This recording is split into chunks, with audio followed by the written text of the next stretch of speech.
wrestler, a stuntman, an actor. You're involved with charity. I mean, that's a lot of accomplishments. What are you most proud of if you had to peg it? What am I most proud of? Wow, they always, just when you think you've heard the hardest question in your life, they come up with another one.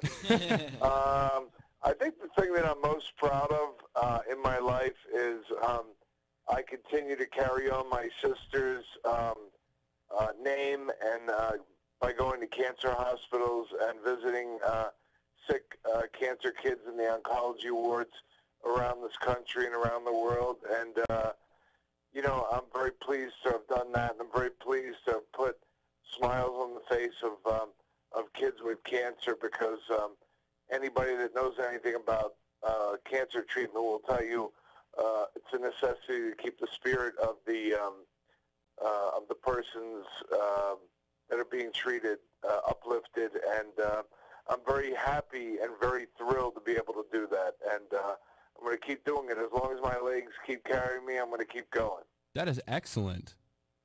Very good answer. We asked that to a lot of people, and that is probably one of the best we've ever heard. Well, thank you. I appreciate it. Let me ask you, have you had a high point in your career? Have you had a moment in your career, lengthy as it is, where you've said, well, that was awesome? Geez, I think any day you wake up and you get up out of bed, I think it's awesome. Me and my cousin were just talking about that, and he was laughing his ass off when I was saying that. And you know, I think that I've had a lot of awesome moments in my life, and I can't really pinpoint one, but I can tell you, when I'm laying on my deathbed, I'm going to have a big smile on my face, and the nurses are going to say, "Hey, dude, you're dying. Why are you smiling?" I'm going to say, "Man, did I have a great life. I really had a terrific life." No kidding. I mean, just going over your bio and stuff, and I'm familiar with your work as an actor, but I didn't know about the wrestling stuff. And then the charity work, and going through it, I've been so excited to interview you because you have had this kind of a really diverse life. I mean, very cool. A lot of background to it. I think that in life, I think that everyone has the ability to be anything they want in life.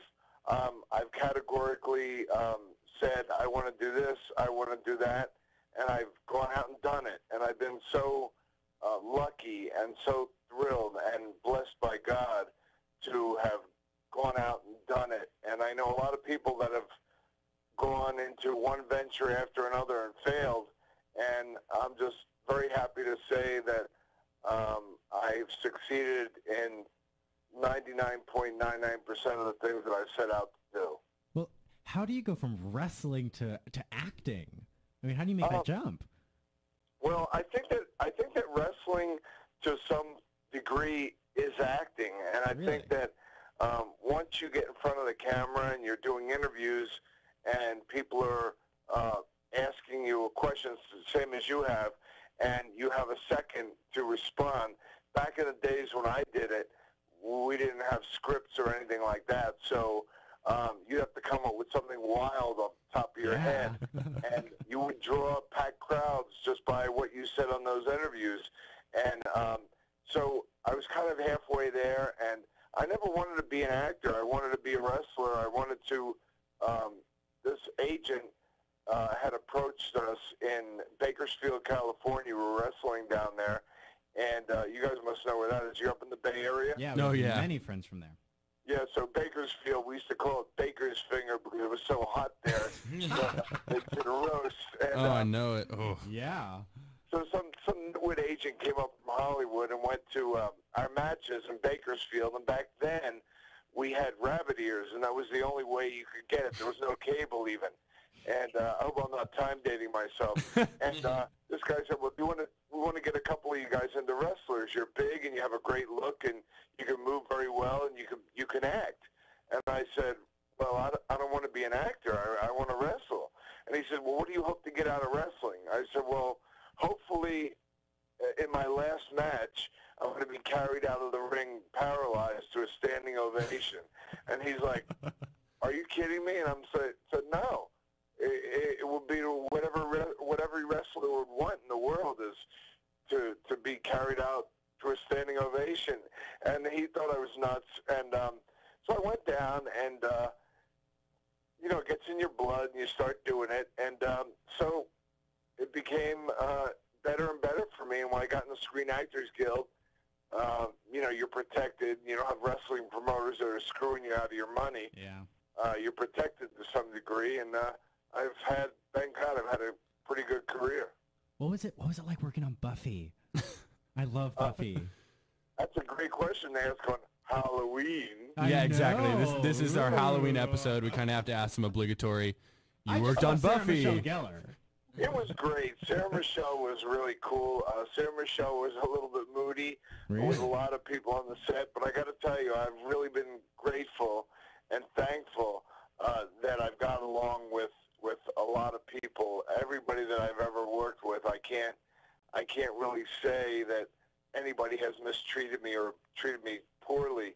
I've worked with Don Johnson 3 times on Nash Bridges. I worked with Steven Seagal on the film, and all those guys were very nice to me. Sarah Michelle, on one episode, I play this vampire, and she's going to hit me with the stake, and I'm going to disintegrate. And we're all standing around the set, and the set's kind of tense when she's working because she'll go into a tirade about something, and everyone will be scrambling because they don't want to deal with it. And so Sarah Michelle comes up to me and she goes, "Okay, Schwartz, you ready to die?" And I look at her and I just blurted it right out of my mouth. I go, "It's a clear case of the world's biggest Jew being killed by the world's smallest Jew." The entire set broke up. They were peeing themselves on the ground, and it was really cool. She really loved that. Yeah, I like that. She started laughing, and that just lightened everything up. That's unreal. I like the idea of little Sarah Michelle Gellar stabbing you 6'8" Are you ready to die? with a stake. I died a valiant death, put it that way. No kidding. Let me ask you about your stunt work for a second. What is the craziest stunt you've ever been asked to perform? I think that when people say stunt, it's a fine line. A stunt guy is somebody who's an ND player on the set. ND means nondescript. You'll see somebody fly through a window or fly through a wall. I've always done my own falls. Of course, coming from professional wrestling, it was second nature for me. So I was able to throw myself through that wall, throw myself through that table. Yeah. People would say, "Wow, this is great. We don't have to double him." And I've also, since I had a strong professional wrestling background, a lot of guys like George Clooney in the Ocean's movies and people where I had to throw a punch or throw a kick. I worked with Randy Quaid in one. They demanded that their stunt doubles did not come in. And I worked with them because they trusted me. So it's enabled me to have quite an extensive career. And I wouldn't say that, really anything that I've ever done could be qualified as solely a stunt. Although there's a stunt involved in my acting, certainly I wasn't hired as a stunt guy. Definitely. So that was it. Yep. I was reading about that. That's very cool that you had that level of trust with your With Clooney. with Clooney, with your co-actors. I think that's something that I don't know, too much about the business, but it's not something I hear a lot. So when you were a kid, is this what you thought you'd be doing? I just, as a kid, and a lot of people don't know this, I talk about it more freely now because nowadays people talk a lot about this.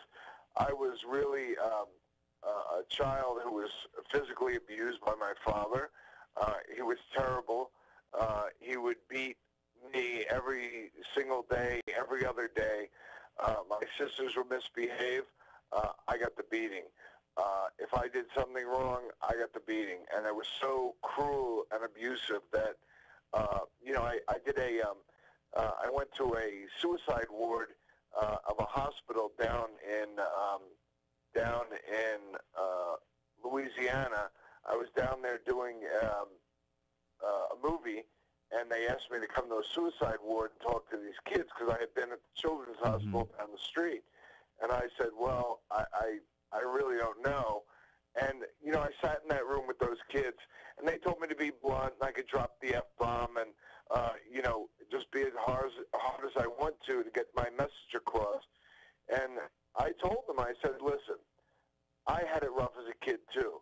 And can anyone tell me how many times I contemplated suicide?